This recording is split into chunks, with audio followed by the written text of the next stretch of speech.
Yon! Good morning, good evening, and good afternoon from our friends all over the world. This is Kidlat. This is another episode of Trading RX. Okay, so sa mga kaka-tune in pa lang sa Trading RX or sa Kidlat TV, welcome guys. Welcome mga kapanadigs! Yan na nga. So, stay tuned, ano? I hope you guys will be here from start to finish kasi we're gonna be talking about a lot of things tonight. So, meron tayong mga letter senders na babasahin and meron tayong guest, of course, ang ating resident coach, Sir Messino or Park Kimchi. Follow nyo siya sa Facebook. Sir Messino, nandiyan ka ba? Hello? Yo. Yo. Yo. Ano pa? Matagal mo bang pinag-isipan yan, sir? Hindi, sir. Hindi naman scripted eh. Basic. So, basic lang tayo. Good evening. Ano bang pinagkakapala mo ngayong gabi? Nag-journal ako, sir. Ano naman tayo? Friday night ka nga, nag-iya. Wala-agakad. Wala, alam mo naman tayo. Sir, ako, ang usual na routine ko is trade, bahay lang, saka church. Diyan lang umiikot ang buhay natin. Diba? Tas tulog. Wala. Minsan may mga walks tayo sa by the beach, diba? Sa mga nag-iisip-isip tayo, ano-ano tayo. Pero anyway, Sir Messino, ready ka ba sa mga sa mga mukhang maganda yung story ng letter sender natin eh. Tara, game. Willing na tayo mga letter na sinend sa'yo eh. Oo, actually, guys, ang nangyari kasi, 'di ba, for the past couple of months, medyo na busy ako. Nasa ibang bansa tayo. Hindi naman tayo nagso-soul searching, pero we're fixing a lot of things na aligned dun sa sa vision ko in the next 3 to 5 years. So, kinakailangan na lumipad tayo outside the Philippines. So, I've been very busy the past couple of weeks, even months. So, 3 months na hindi tayo masyadong dito sa Pinas. Pero that's why yung mga trading, mahirap kasi mag-trading RX sa ibang bansa or mag-live sa ibang bansa kasi medyo yung connection pabago-bago, intermittent. Unlike nandito ako sa bahay, maganda yung connection natin dito sa bahay, naka 50 Mbps tayo eh. But anyway, yun nga, binabasa ko, don't worry guys, yung mga nagsisend sa email, binabasa ko lahat yan. Yung mga concerns nyo, yung mga life stories nyo. And ito nga, tonight, meron tayong babasahin na letter sender. So, I hope makarelate kayo sa kanya and of course, sa mga ibibigay namin na advice. Just for your safety, number 1 rule natin dito sa Trading RX is never believe anything na sasabihin namin. Kasi definitely itong mga advice namin ni Sir Messino is nanggaling sa mga experiences namin. So, pwedeng iba yung matahak nyo na experience and same din yung result or mas mataas pa sa results namin in the markets. But, yun, just to be safe, never believe anything we say. Diba? Be wise enough to take out the bad ones and take in the good ones, the good information that you need. So ito lang dun sa mga first time pa lang na nakikinig sa Trading RX. So basically we are giving prescriptions, kaya RX yung tawag, about your trading related concerns, problems, etc. So based dun sa mga nakita namin na signs and symptoms, mga sakit nyo sa trading, or nung mga nag-send, mga letter sender, mga caller natin. So, doon kami nagbibigay ng prescription based on our personal experiences and knowledge. Mag-hi ka muna, sir, sa mga bago nating tagapakinig. Yung mga, sino ba si Messi, no? From where ka ba? And ano bang trading style mo? Give us a brief background of yourself, sir. I'm a mentor from ZFT. So, Project Seed. I've been trading full-time for around 3 years now. My style is momentum trading. So, parang key weapons ko would be Darabas as well as RSI. Recently, nag-release yung ZFT page ng mga profiles of different mentors. So, be sure to check those out as well. So, good evening everyone to all the listeners ng Trading RX. Ayun. Si Sir Messino, ano to? Dashing debonair to. Sa mga Lodi and mga pina-follow natin na traders. Hindi lang magaling mag-trade, pogi pa yan. Single ka ba, Sir Messino? It's complicated. Ay, putya. Sorry, hindi na kita i-hot seat, ha? Hindi, pag it's complicated, mahirap yan. 'Di ba? Pero good luck. Good luck on your kung ano man yan na it's complicated. So, anyway guys, ito pakita ko sa inyo, no? Meron tayong letter sender dito. I'm not sure if kilala nyo siya eh. Hindi ko alam, Sir Messino, isasabihin ba natin yung name niya? Kasi hindi niyo naman dinisclose na wag sabihin yung name niya. So, I guess, pwede siguro siyang ipakilala, no? Our letter sender for tonight, ang name niya or troll name niya is Pip Bollinger. So, kung friend nyo siya sa Facebook or kung saan man, o sa bagay, hindi niya naman to real account eh. So, ayan, nakikita nyo ba guys? Nakikita nyo ba? Okay, sabi niya, "Hi Cap, di ko alam saan ka i-message. So, dito na lang. Planning to go full-time this June. Sure na yan. Kaso, wala ako nito." So, meron siyang shinare na, siguro tweet to, from Twitter to eh.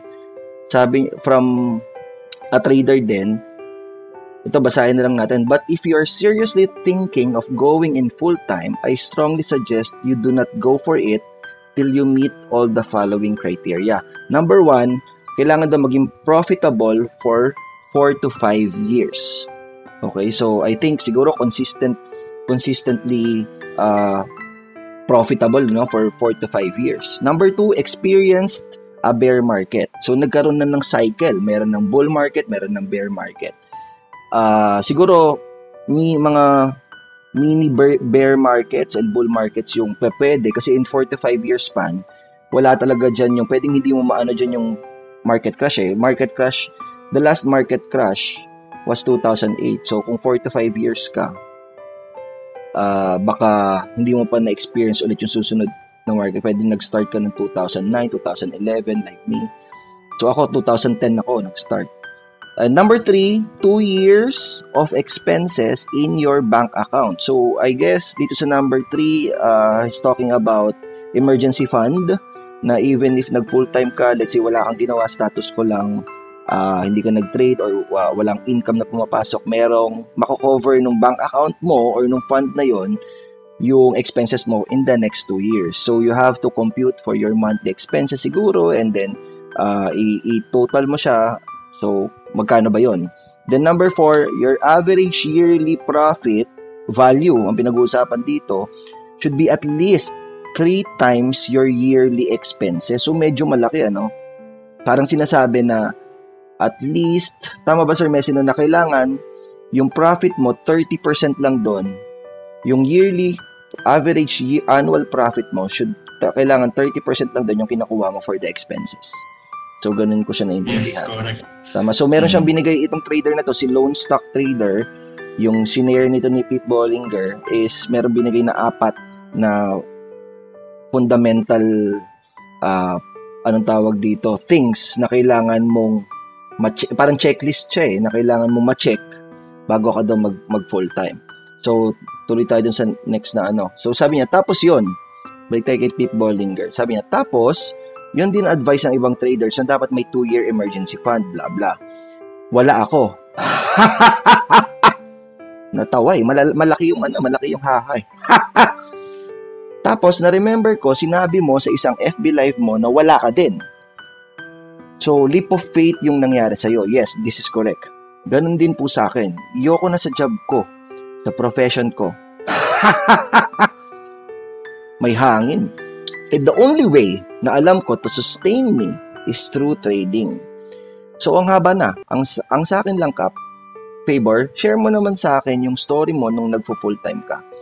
Sige na. Ang alam ko lang, 60K ka nagsimula, yung start, tapos na-loss ka, tapos gain, pero bawi lang din sa cut. Tapos naging consistent. Tapos ano ginawa? Mga ganon. Bakit kaya gustong malaman ng bata itong story ako? Parang security blanket daw, sabi niya. Kung kaya ni Cap, kaya ko rin. Kung nagawa ni Cap, kaya ko rin. Then, he shared a link that I posted.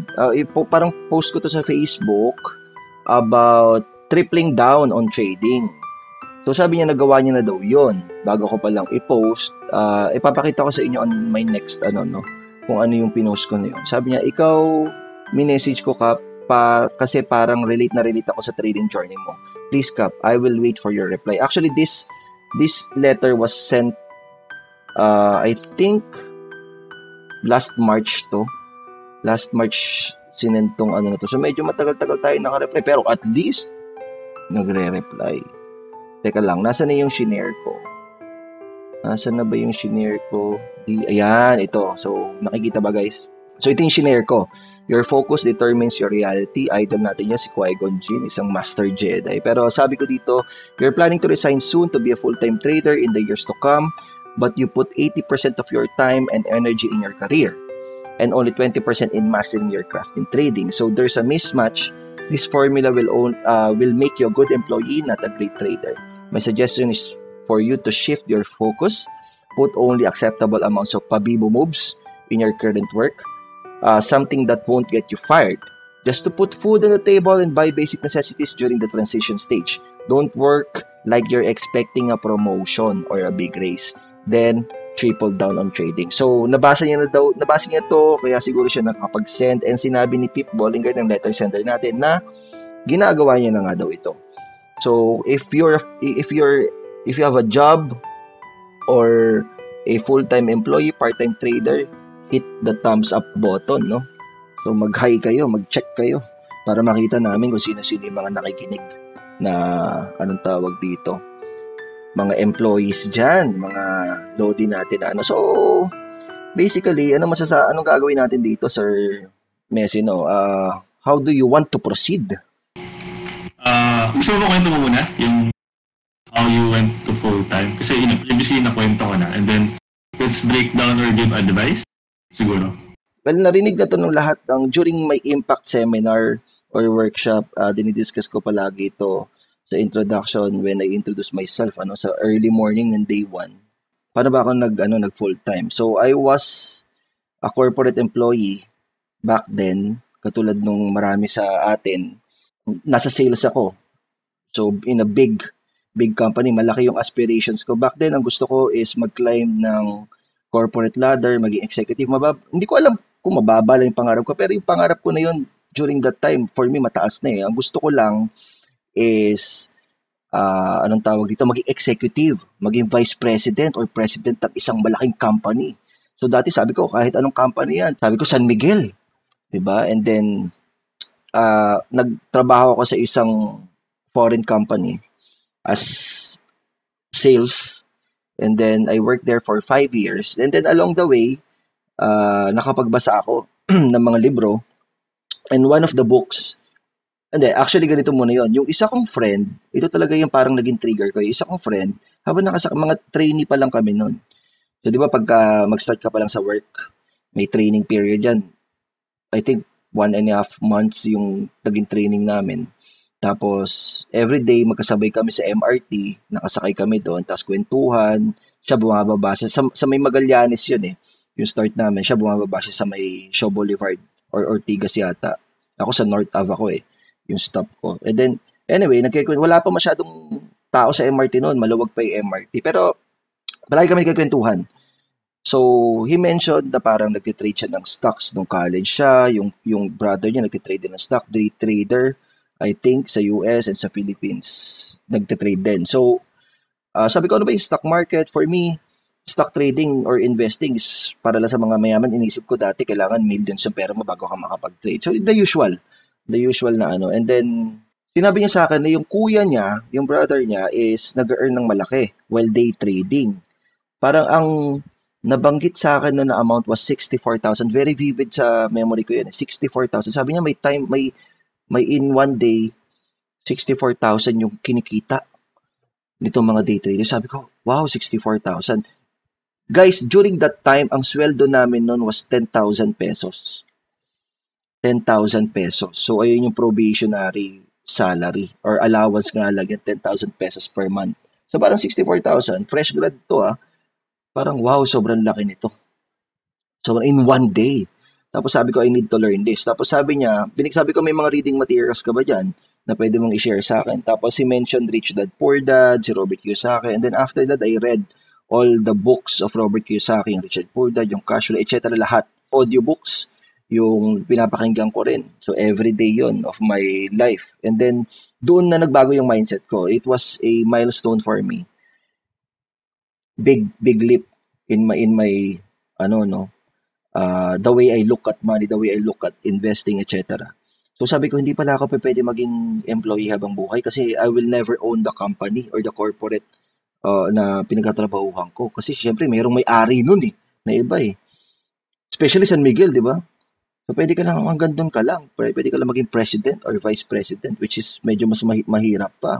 Siguro kailangan mo ng 20-30 years of experience. So ganun yung mga things na parang naiisip ko noon. So sabi ko, teka, kailangan ko mag-change ng strategy. Prior to that engagement kasi with my friend, for me, wala akong masyadong alam sa investing Hindi naman tinuro talaga sa school. Ang tinuro sa amin on how to be a good employee. So, kailangan ko, parang nag-start ulit ako sa kinder, sa grade 1. Ganun yung nangyari. And then, so nag-aral ako, pinag-aralan ko yung mga teachings nila Robert Kiyosaki, nila T. Harv Eker, ayun yung mga nakita ko mga resource materials during that time. Richest Man in Babylon, Think and Grow Rich, ayun yung mga resources natin. So, yun yung naging foundation ko. Sabi ko, I need to change my path, my vision. So, sabi ko, kailangan ko matutunan to stock market. And then, umattend ako ng mga seminars. During that time, wala pang masyado. I attended Marvin Hermo's seminar. I think I was part of batch 1 or batch 2. Nandun lang sa dalawang yon ng Stock Smarts. And then, natuto ko ng basic fundamental analysis, technical analysis. And then, I also attended, of course, yung mga free seminars ng Call Financial. Wala pa masyadong tao nun. Ngayon yata parang 2 months na yung waiting list. Pero during that time, crash ang nangyayari. So, bigla na lang ako bumubulaga doon. Sabihin ko doon sa parang staff doon. Sabi ko, okay lang po, nakatayo ako. May palibreng tuna sandwich, egg sandwich, or pati tubig or juice. Nakakadalawa tayo noon. So, medyo natutuwa ako kasi I was in sales nga, guys. So, flexi time yung trabaho namin. So, nakakadaan tayo dun sa TechTite. And nakaka-attend tayo. Kasi, mind you guys, hindi ko alam kung ganun pa rin ba ngayon. Ang ng Call Financial before is 1 p.m. yata. 1 to 2 or 1 to 3 p.m. Monday, Thursday, parang ganun So, kailangan mo mag-absent kung full-time employee ka. So, inattendan yun. Same seminars, yung fundamentals and technical analysis. Same seminars lang. Kay Marvin Hermo, nakatatlong seminar ako sa kanya.